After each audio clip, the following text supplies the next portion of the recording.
सबसे नमस्ते प्रणाम। मैं अनीता यादव, अनीता यादव के चैनल पे आप सबका सादा प्रणाम। मेरे भाई बहन दर्शक लोग, मैं आप सबके बीच एक विवाह ललनवा गीत लिख प्रस्तुत हूँ। अच्छा लगे कमेंट बॉक्स में ज़रूर बताना। मेरे भाई बहन दर्शक लोग प्यार दुलार आशीर्वाद जरूर देना, लाइक शेयर सब्सक्राइब करना। एकदम प्रेम से हर हर महादेव, राधे राधे।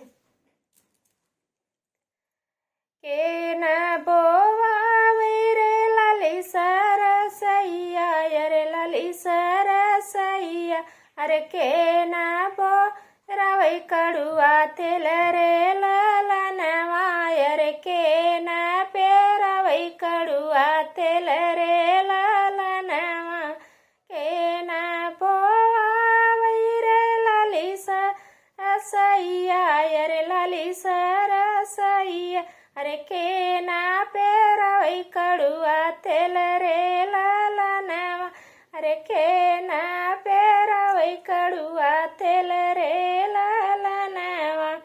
बाबा बोआवै रे लाली सरसैया, अरे लाली सरसैया, अरे अम्मा पेरावै कड़ुआ तेल रे ललनवा, अरे अम्मा पेरावै कड़ुआ तेल रे ललनवा। के करे का कहिया से बर चोटी गछबै, अरे बर चोटी करबै, अरे के करे से नूरवा सिंगर रे ललनवा, अरे के करे से दूरवा सिंगर रे ललनवा। मामा के कहिया से बर चोटी करबै, अरे बर चोटी गछबै, अरे स्वामी सिंदूर से सिंगर रे ललनवा, अरे स्वामी सिंदूर से सिंगर रे ललनवा। अरे के नाही लाए दलिया दौरवा, अरे दलिया दौरवा, अरे के ना लिया पियरी रे ललनवा, अरे के ना लिया पियरी रे ललनवा। भैया ही सजिया दौरिया पतिया, अरे दौरिया दलिया, अरे भाभी लियावली पियरी रे ललनवा, अरे भाभी लई ठाड़वई पियरी रे ललनवा। के करे ही मैदिया से करबै सिंगरवा, अरे करबै सिंगरवा, अरे के करे ही विदिया से करबै सिंगरवा,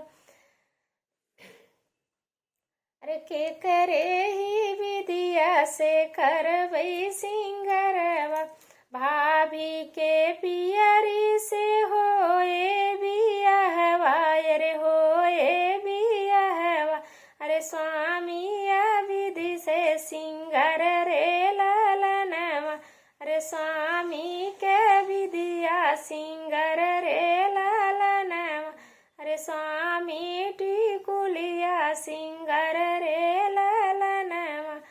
के न बोवाए रे लाली सरसैया, अरे लाली सरसैया, अरे के ना पेराए कड़ुआ तेल रे ललनवा, अरे के ना पेराए कड़ुआ तेल रे ललनवा।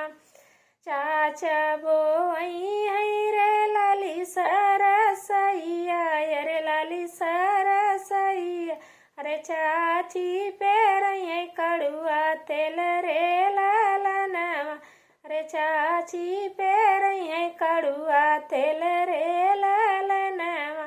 अरे के न लगई है रे घन बसवरिया, अरे घन बसवरिया, अरे के न काटई है लहगर बाँस रे ललनवा, अरे के न काटई है हरियर बाँस रे ललनवा।